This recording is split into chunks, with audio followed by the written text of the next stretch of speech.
One so as we were doing GS Dhara Singh versus EK Thomas judgment, तो उसका decision रह गया था। तो यहाँ पे वही डिसीजन की बात करी गई है। रिस्पोंडेंट 3 और 4 उन्होंने स्पेशल लीव पिटिशन जो थी वो फाइल करी थी अंडर आर्टिकल 136, है ना।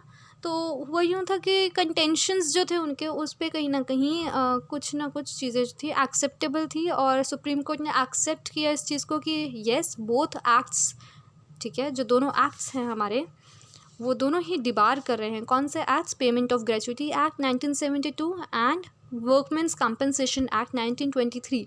दोनों ही एक्ट जो है वो डिबार कर रहे हैं किसको?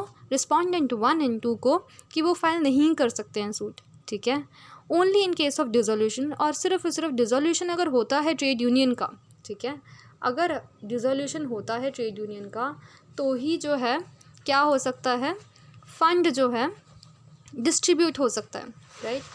और फंड, उसके अलावा कोई और तरीका नहीं है डिस्ट्रीब्यूट किया जा सके। और इसीलिए उन्होंने कहा कि ये दोनों एक्ट्स के बेसिस पे तो नहीं हो सकता, तो what else can be done is कि आपको रिलीफ तो मिलेगा, वर्कमैन को रिलीफ मिलेगा। सो बेसिकली डिसीजन तो जो था वो किसके फेवर में आया? वर्कमैन के फेवर में आया। और उन्होंने कहा कि and where the rules did not provide the relief, the fund was liable to be distributed as per the Rule 11 Clause 1 of the Central Trade Union Regulations 1938। तो ये डिसीजन था। तो क्योंकि कंटिजेंसी नहीं थी, रेजिग्नेशन दिया उन्होंने, मिसमैनेजमेंट के लिए दिया था, और वो ग्रेवियंसेस नहीं एक्सेप्ट कर पा रहे, मतलब एक्सप्रेस कर पा रहे थे, इसीलिए उन्होंने रिज़ाइन कर दिया था। तो यहाँ पे कोई कंटिजेंसी नहीं थी, और ना ही वो ट्रेड यूनियन जो थी वो डिज़ोल्व करी जा रही थी, ठीक है। उन्होंने खुद की ही अपनी सेपरेट यूनियन भी बना ली थी। तो अब यहाँ पे उनको बेनिफिट तो मिला नहीं था, उन्होंने जो काम किया इतने साल वर्कर्स ने। तो यहाँ पर इसीलिए सुप्रीम कोर्ट ने ये डिसीजन दिया कि रिलीफ जो है वो मिलेगा।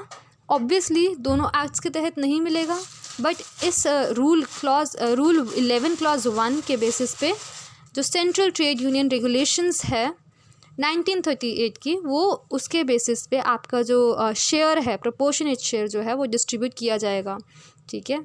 तो प्रेसिडेंट जो था, जिसने अपने पर्सनल बैंक में डाल लिया था पैसा, सारा फंड जो था ट्रेड यूनियन का सारा, तो ही was liable to distribute the same, and that's it. I hope you like it. Please subscribe my channel. Thank you.